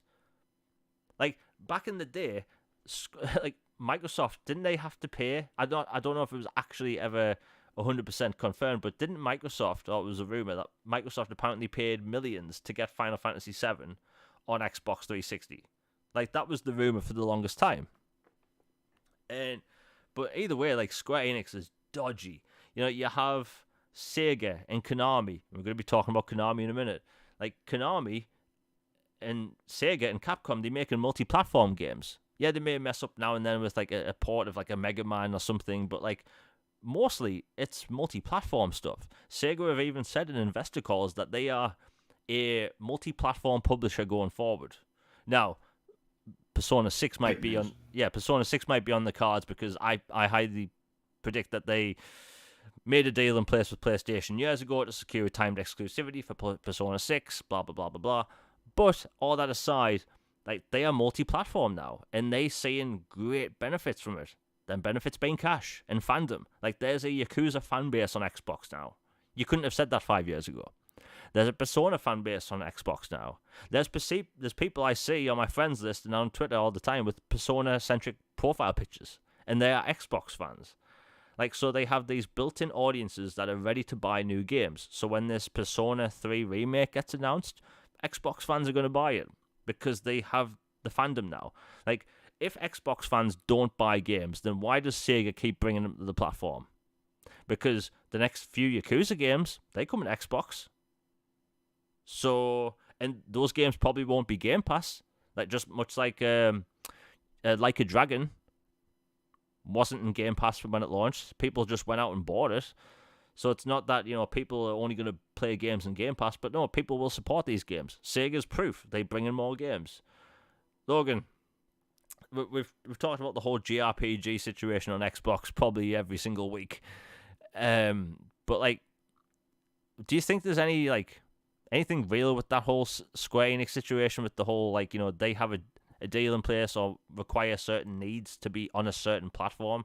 Because that sounds, that's a very diva move from Square Enix. Well, I don't have personal inside information on that, but you know the expression "if it walks like a duck, you know, quacks like a duck and acts like a duck, it's a duck." Yeah, I mean it fits. Like they they have a very certain aura and air about them that you know comes off as very elitist and you know a bunch of different things like constantly throwing under the bus their western studios who are now freed from them and like all the failure to meet expectations or you know not even like trying to pass the buck off to Sony basically and say like hey you know you guys will give us a bunch of money and you'll advertise these games so we don't have to sure like I don't know. It's just they have a way that just rubs me the wrong way about how they do things. Like, I mean, it's business at the end of the day, and they're following rules. They're not doing anything, you know, dodgy. It's just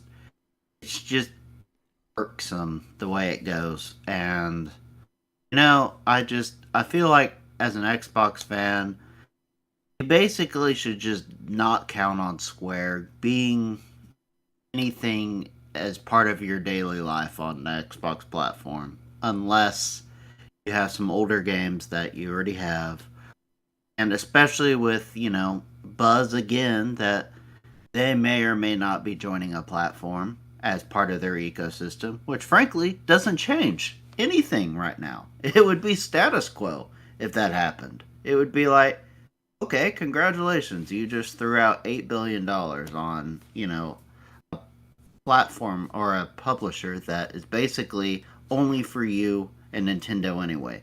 If anything, I would see Nintendo throwing a fit about it more than Xbox. Xbox is like, well, they already treat us like crap anyway, so whatever.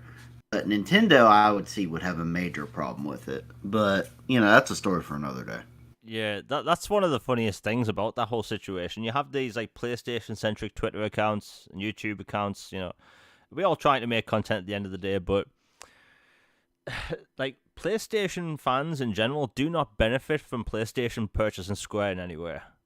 Not a single thing happens in their favor. Nothing. The games are still exclusive. They're still going to be paying $70. So what exactly are they getting? Clout? They can list something online? Like, it's not the same as if, like, Microsoft buys Bethesda and then the games start to be in Game Pass. Or, Activision and then the games start to be in Game Pass. Like, no.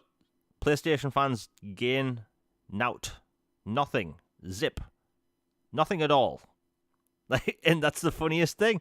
They, like, every time I see one of these posts about, like, oh, Sony's now, they now have 8 billion more in cash for acquisitions. And then they all list in Square Enix. Like, what are they getting? Nothing. Like, and that's the funniest thing. Like, I'll be honest. Like, I'm a Kingdom Hearts fan. I like the first one. I like the third one. I really need to get back to the collection, but like, I do not see the fourth one coming to Xbox. Just the way Sony and Square Enix have been, like, I don't see it happening. And, Sega, Capcom, they clearly know how to grow their audience.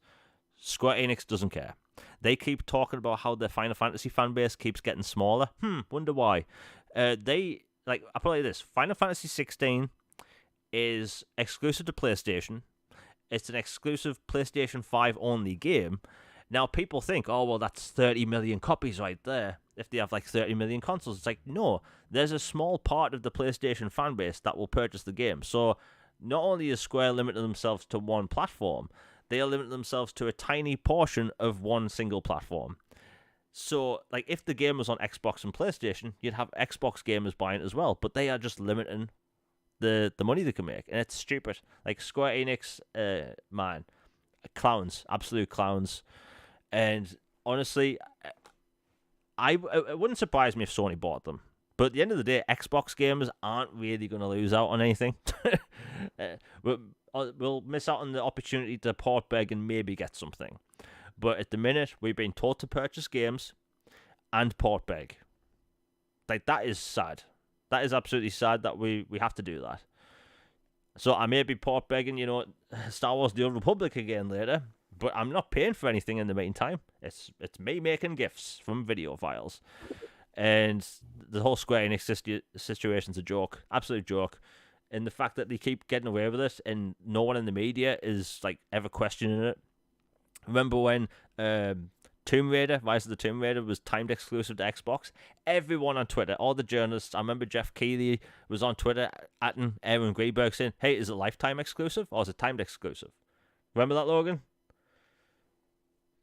Oh yeah, I had a lovely chat with a journalist about that. I remember that. Yeah, Yeah, that was it's such clown town stuff. It's like I don't normally get mad or get frustrated with, you know, writers or this or this. I'll go like, okay, this is dumb or whatever. But when it's blatant and just when you're saying one thing and then you're saying that another company doing the same exact thing is brilliant and wonderful and everybody you get where I'm going. It's just like, really, come on now, what are we even doing here? yeah. I mean, I think a lot of people in chat, I'm not mentioning people, certain journalists, but there's certain people from certain media outlets that in the past generation, they were like, hey, it's terrible that it's terrible that Xbox is getting timed exclusive for, you know, Rise of the Tomb Raider, and then like 2 months later they're like, man, Sony is absolute geniuses for locking in Final Fantasy VII Remake. Same person, exact same person. And we still see it to this day. And Square Enix and all this stuff, it all gets looked past. Like no developers, I should say publishers, like should want this treatment because it's extremely biased. And we may as well roll into the other topic. Like Square Enix, before I move on, Square Enix is a bunch of clowns. I think their practices are stupid. Their whole approach to platforms is stupid. The fact that they put Final Fantasy, 13 was their first main entry on an Xbox platform. It was the most divisive Final Fantasy game to date, and they wonder why it didn't sell well on a new platform that weren't used to that franchise. Wonder why. Their first Kingdom Hearts game on Xbox was Kingdom Hearts 3, in a series that's notoriously complicated when it comes to its story. And then they wonder why it didn't do that well, and then they brought over the collection 2 years later. I bought that, by the way. I bought 3 Day 1 as well. And they just do this crap over and over and over again. And they wonder why. They put Crisis Core on Xbox and then wonder why no one's buying it. Every single time I posted gameplay, I got comments like, hey, that looks cool, but I want the remake of 7. I can't blame them. I really can't, because I would say Crisis Core is a must-play, the remaster. It's a must-play game. It's incredible. Like, it's everything I wanted it to be. But it is a insult to injury that game has an end credits scene that is literally, in every sense of the word, the opening scene from the remake of 7. What were they thinking? And it even says to be continued. That's sadistic, man. Yeah, this was me, right? Like, bear in mind, I wanted to play Crisis Core when it was on PSP, right? So imagine me, I'm excited to play this. I didn't get it on PSP. I no-lifed it for a few weeks. I played it. It was a 20-hour Final Fantasy game that was new to me. I loved it. It's possibly my favorite Final Fantasy game. And it has some of the best moments in that game. The credits roll, and I'm like, wow, that is an amazing game. I'm going to replay it in a few months on a harder difficulty, get some of the other achievements. And as the credits are rolling, there's this clip that plays. I'm not going to spoil for anyone, but the clip plays, and I'm like, wait a minute, this looks amazing. This looks different to the other cutscenes. It's the opening cinematic from Final Fantasy VII Remake, and then it says, to be continued in Final Fantasy VII. And my jaw hit the floor. I was thinking, those fluky bastards. What have they done? And I didn't really mention it on Twitter because I couldn't be asked, but like that scene just being in that version and with that at the end is insulting. And the funny thing is, in the end credit scene, DVR on Xbox is disabled, meaning people couldn't post clips of it. So they must have known people's reaction. And like, as much as I say that game is I'm not even kidding, a 9.5 out of 10 for me. Crisis Core remake, right, remaster, whatever. But seeing that at the end of the credits, I was salty. The sodium levels rised. I was like, they actually did that. They could have just removed it. It didn't need that scene, but it's there. Anyway, we'll move on because, man, that's just heartbreaking. And Square Enix are just terrible. Anyway, so, media outlets. Starfield. It's been all over the place this past week, hasn't it? Starfield, it was announced about 6 or 7 years ago with a CGI trailer of the satellite and then going into, hyperspace very quick. And Todd Howard was on stage saying this is the next gen, exploration RPG. Everyone was hyped. We got a CGI trailer 2 years ago. It was apparently in-game. And then we got a date. And it was meant to release in, November last year. Didn't happen. And then eventually, we got 15 minutes of gameplay last E3. Honestly, with all the complex gameplay systems they have with base building, ship building, space exploration, it's an literally impressive RPG that they're coming out with. Like, complex systems, it's complex. And over the past week, all these different media outlets have came out with very, very similar stories that Xbox is going to fail. It's the end of Xbox if Starfield isn't the best thing in the universe. This game has to be better than sliced bread. It has to be better than the invention of Strongbow original cider. It has to be better than Mass Effect. It has to be the best thing ever made. Otherwise, Xbox is done. And like, look, I'll be honest. I'll mention it. Like Destin Legary, I like his content. I think he's honest. I think he's upfront. And just because I disagree with someone's take doesn't mean I hate them. I think Destin Legary, cool guy. Apparently makes good cookies or something. But like that article was kind of rubbed me the wrong way because around about the same time, a bunch of other outlets and content creators were coming out with, "Oh, is Xbox done if Starfield isn't like the best thing ever?" And like that is the stupid amount of weight that people are putting on this game. Like it makes no sense. Like Redfall, this is all based off Redfall, right? Let's be honest. People keep saying it's a systemic issue of things over the past few years. Okay, I'm going to crush everyone into the ground when I say this. Over the past few years, they've released a lot of smaller titles, but they've all been received really well. And people keep bringing up Halo Infinite. Halo Infinite was received really well. It was the post-launch content. So out of, Halo Infinite, Forza Horizon 5, Flight Simulator, Age of Empires, Pentiment, what else? Psychonauts 2, I'm probably missing a few. Basically everything they've came out with over the past 3 years has been really well received outside of a few titles. And it's the end of Xbox all of a sudden if Starfield doesn't live up to what people want it to be. And that doesn't make any sense. Starfield is made by a different development team than Redfall. Whether people love Redfall or not, people are blaming Redfall. It's made by a different dev team, in a different state, different studio. And people keep blaming Redfall and saying, "I'm concerned about Starfield, Jamie. I'm concerned because of Redfall. I'm concerned, Jamie, because of Cyberpunk." Like, what the like, what are people smoking, right? It makes no sense. The amount of weight people are putting on this game is stupid. This game has to be a 12 out of 10, otherwise it's the end of Xbox. I'm going to throw my Xbox out the window if it's not a 12 out of 10. That is the stupidest thinking I've seen. Like, the gaming industry is fickle, right? Gamers can be fickle, but gamers can be dumb as shit, let's be honest. Gamers, like, they putting so much weight on this game because all these outlets come out doing this concerning, and it's making gamers go, "Oh my god, I'm now concerned about Starfield." Yet everything we've heard about Starfield has been positive. So which is it? Because there's so much concern trolling over Starfield and how it being the end of Xbox. We need to talk about Xbox. Xbox is a platform, blah, blah, blah, blah, blah. Yet when it comes to Starfield itself, people are saying positive things. I've heard nothing, and bear in mind, I've been 99% right when it comes to leaks I've talked about. I haven't heard a single bad thing about Starfield. Nothing. It's another Bethesda RPG, which I've been told, which is what it's meant to be.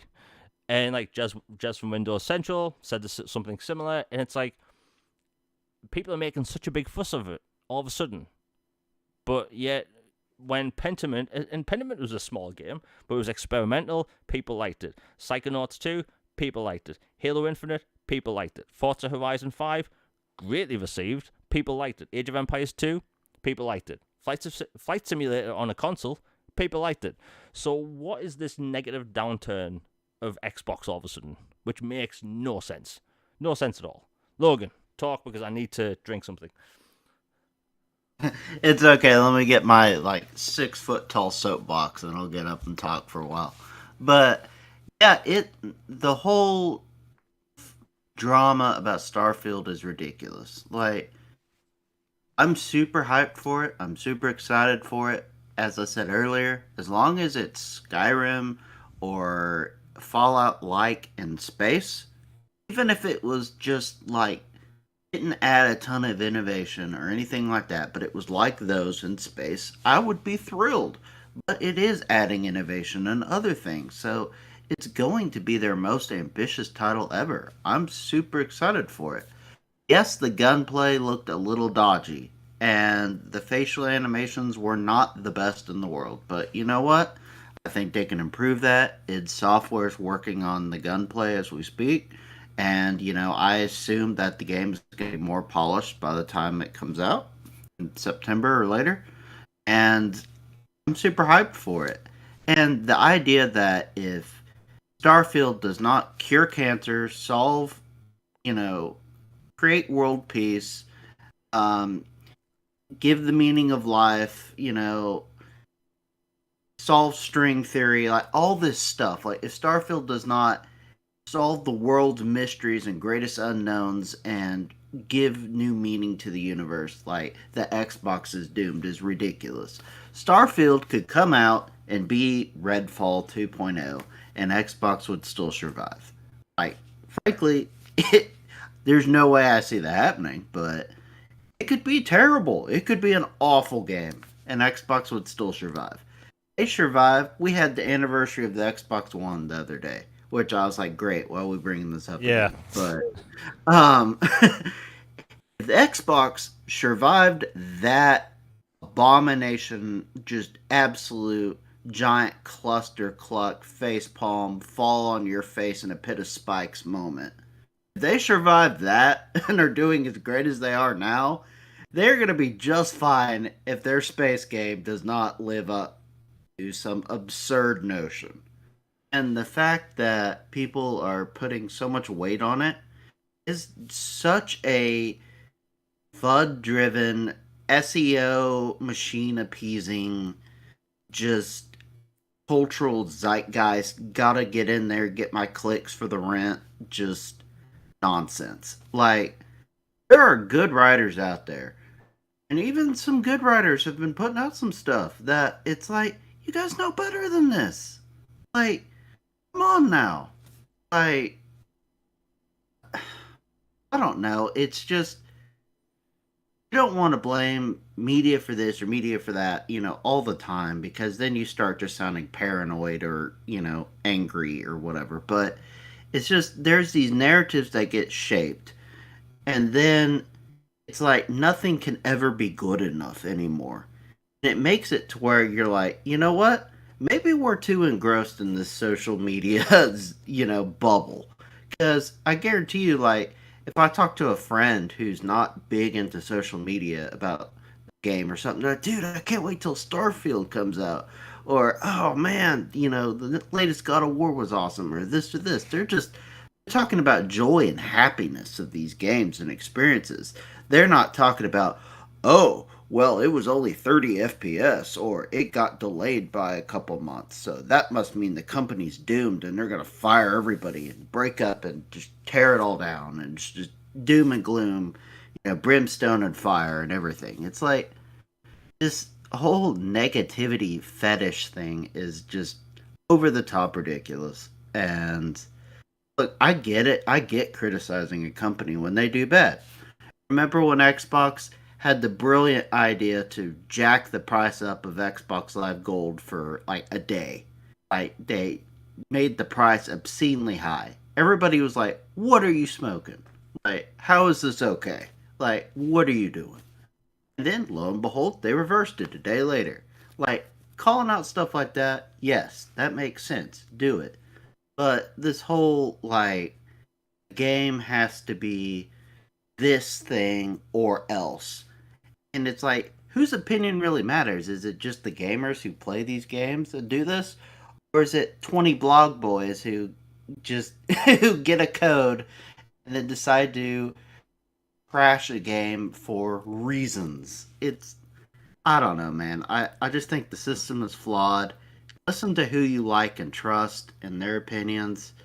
Even if a game gets a score that's not wonderful, or even if it gets a great score. I have personally played some games that have amazing scores, and I thought they were horrible, just awful games. And then I've played some that have had lower scores, and I'm like, dude, this is a lot of fun. I don't know what these people are on. So at the end of the day, trust who you trust.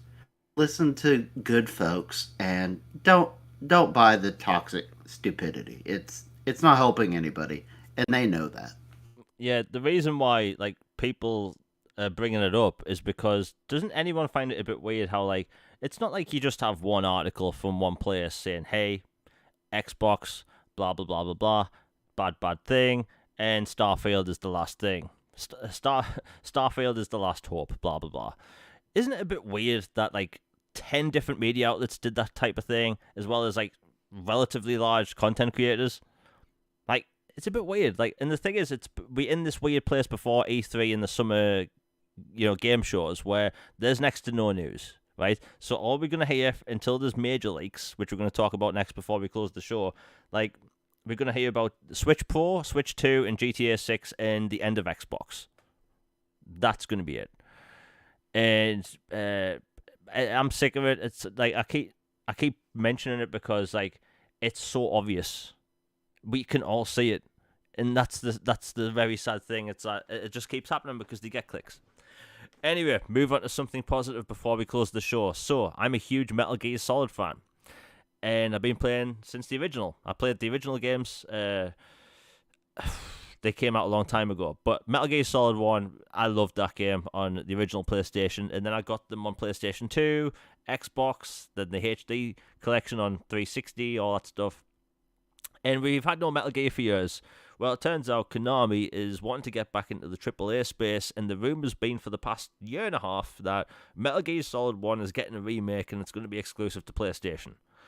Now, those rumours were from PlayStation fanboys and Reddit, but it turns out the new one is I was going to say Resident Evil. Metal Gear Solid 3 is the one getting the remake, and it's going to be PlayStation exclusive. Well, over the past, I'd say 40 hours, it's came out that no, it's multi-platform. It's going to be on Xbox Series XS, PlayStation 5, and PC. Oh, before we continue, we have a first super chat of the night by Nick W. Thank you very much for the $4.99. What games are you guys looking forward to see at the Xbox Showcase? You know what? Even though I'm a sci-fi guy, and like I bleed sci-fi, Avowed. Like Avowed is like one of my most anticipated games, and I like the way Obsidian does storytelling.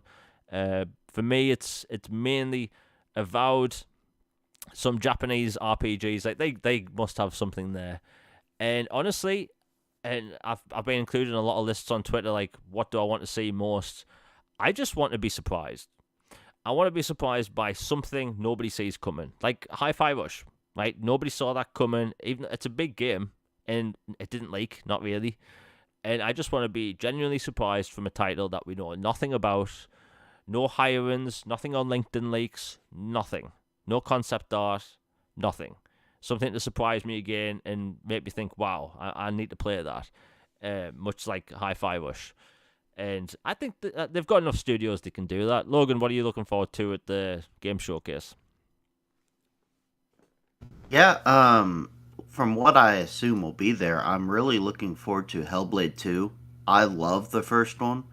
It was obvious it was done by a smaller studio, but it was incredible, super impactful, like auditory stuff, the exploration, the lore, the association with mental illness, and properly and respectfully addressing it, and the Slavic cultures and Norse mythology, all this stuff. It's just super fascinating, and I can't wait to see what they, as a AAA studio now, can do. I fully expect this game to basically be Xbox's God of War type franchise. Like, I think that is the goal for Hellblade, to be honest. Like, I think Avowed is going to be very much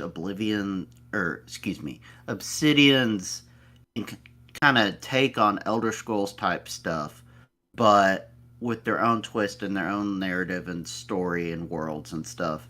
And I think this is going to be their God of War, third person narrative, just super impactful, powerful game with really good combat. So I'd say Hellblade 2, Vowed as well. I'm super stoked for, and if they showed Perfect Dark, I'd be thrilled. But above all, I want some surprises. Like I enjoy leaks as much as anyone. It's always a momentary like, oh cool, yay, goodies. You see something cool. But then a little while later you're like, man, I'm watching the show and I already know everything that's happening. That kind of sucks, to be honest. So honestly, I want some surprises and just I want to be blown away by something that's out of left field that no one saw coming. Yeah, I mean, I think it's possible. And thanks again, Nick W, for the $4.99 super chat. Yeah, mainly surprises. Like in this industry, everything gets leaks, and I think it like when something leaks, people look at the show differently. So a show that could have been an amazing show with all these cool surprises, if you know everything, then you're gonna look at the reveal show and think, wasn't that good? Because you knew everything. And I think that's the big danger of leaks when it comes to these showcases, is that it can completely change people's perception of how it's received. So for me, yeah, Avowed and surprises. But yeah, back to the whole Metal Gear thing. So now it's going to be multi-platform, and by the way, that is the best news. Everyone will get to experience Metal Gear Solid 3, one of my favorite games of all time. I am interested though by how they're going to approach the game, because is David Hayter coming back? Nobody knows.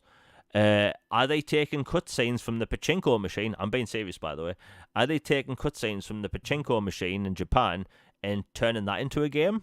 Because they have basically all the cutscenes from Metal Gear Solid 3 in those pachinko machines.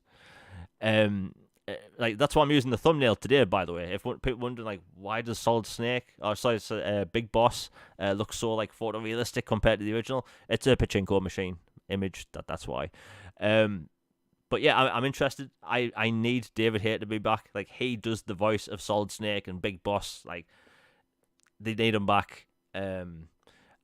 I will say this though, and Logan, I want to know if you'll agree with this or not, because like Metal Gear Solid 3 is one of my favorite games of all time, but it's short. Like, those Metal Gear Solid games are insanely short.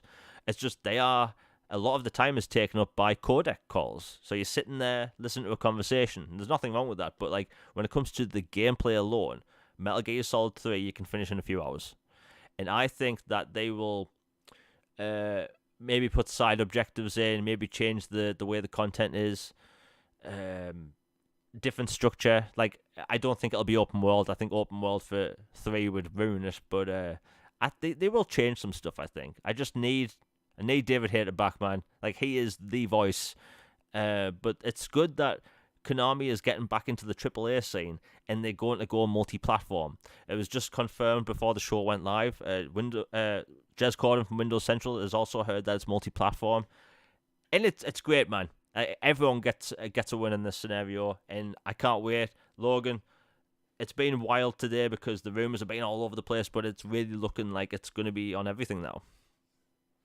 Yeah, that's the biggest news for sure, is that it's going to be confirmed multiplat, and it hopefully isn't timed. I don't think he said in his piece that it was or not. I'd have to go back and look, but I don't think it's timed. So if it's full multiplat at launch, that's awesome. And getting Konami back in the game is great. Like, they have some awesome IP in their, basement, Silent Hill. There were rumors for Silent Hill for like a decade, and then they finally are remaking the second one, which, Xbox will get a year later, You know how it works, but yeah, I'm just glad that they're doing that, maybe Castlevania. As you said, like, the game's pretty short aside from cutscenes, which, it's like a you could have a full on season of a show from those cutscenes on that game. And so I'd think that if they added some side quests, that'd be a good idea. Maybe some new mechanics, new abilities, like the whole being able to, cheat the system and, age that boss out of existence. I wonder how they would work that again on the modern one, and stuff like that. I'm super curious to see how it is. I would have a hard time justifying a $70 tag for it if it's just basically prettier visuals for as short a game as it was, though. Yeah, I mean, like, it's hard to talk about it because, like, if you remove the cutscenes and all the dialogue from codecs, you are looking at maybe 3 hours of gameplay. And I know for Metal Gear Solid 4, that is literally the case. You've got about a 12-hour game, and 9 hours of it is cutscenes. Like, no joke. But I love that game still. But yeah, they do have to revamp some stuff, but I think they can do it. I have had a lot of replies saying, if Kojima's not involved, I'm not going to play it. Well, Kojima isn't involved. He has his own studio to worry about now. But, like, Konami, they have a diverse portfolio. They work in, like, gyms and, like, energy drinks and stuff, or, like, vitamin water. Like, gaming is a small part, but if they wanting to get back into gaming, they see the money there. There's a lot of money to be made in video games. And in an age when people are wanting more single-player games, like Metal Gear Solid, Castlevania, those games would work in the modern era. Honestly, and I don't know if anyone ever mentioned this, but I would love to see From Software's take on Castlevania. That'd be nasty. Yeah, That'd be so good. yeah, I'd love to see their take on it because they get that tone. They really do. But yeah, Metal Gear Solid 3 remake. We're gonna hear about it tomorrow. Now the rumor is that we're getting a trailer during the PlayStation showcase. It's gonna be a trailer without a release date. Now, a rumor that's specific tells me it's true. But I can see it being a game they released this year because the rumor in general has been around for about 2 years. So depending on what engine they're using, what they're doing with the game, how long the game is, like I'll say this now. It is now the 24th of May, 2023. I think the game launches in October. Just randomly putting it out there to the universe. Whether I'm wrong, I don't care. But just for fun, I think it'll come out in October with a reveal during the PlayStation Showcase tomorrow.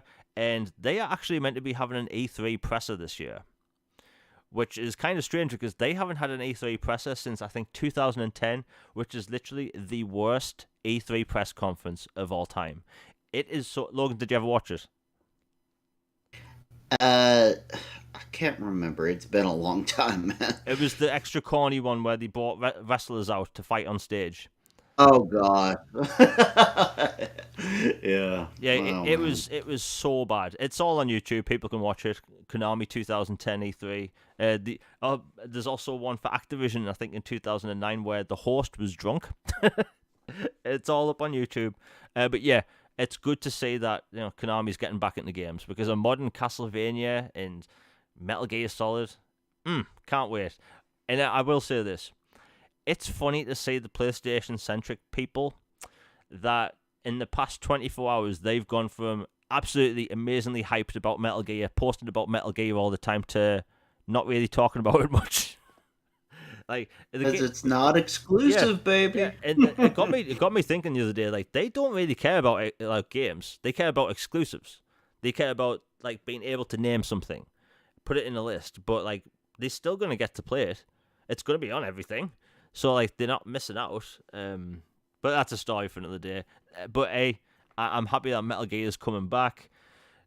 Man, I just hope David Hayter's back. I don't like. I love Kiefer Sutherland in like 24, but he was not good in my opinion as Big Boss. Like, don't need that.